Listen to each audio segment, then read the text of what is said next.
Hey guys, this is Ryan at Kaizink, and we are in Fulfill Engine working on a white label web store. And today I'm showing you how to add a name drop or a customization.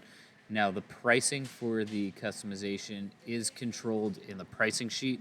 So, whatever pricing sheet you apply to the account, make sure that your name drop pricing matches there. So within the product building page here, we're going to go ahead and click on custom down at the bottom and then create new. And you can see that it's showing you real time what's going on here. So I'm just going to go ahead and just change all of these fields to name. And you can choose to make it required. We aren't going to do that. Then we're going to go over into the font section here, and you can choose the font. You can see it is pretty limited at the moment. I believe if you reach out to Fulfill Engine via email, you can have them add fonts.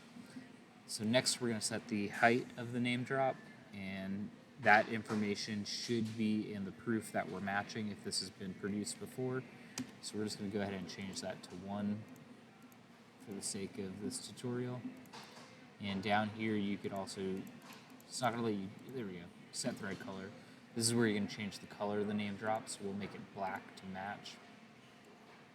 And so you can see that I'm stuck over here in this left chest placement. And in order to change that, we're going to click out of this custom tab. So we'll go up to inventory real quick. And we'll come back down to custom. And now you can see that we can change the print location. So we can go ahead and swap that over to right chest like so. And go ahead and just get that centered. If you click back into the 3 dots here, you can edit it. And so that name drop looks huge at 1, so we'll just change that to 0.5. That looks huge too, 0.75, there we go. Alright, so I'm happy with that. As long as all the other information is set up within this product, you're good to go ahead and save product. And if you were adding something like a customization to an existing design, so like that left chest was already existing, we're adding a name drop to this particular design, it's going to have you rename the design. You're basically creating another one.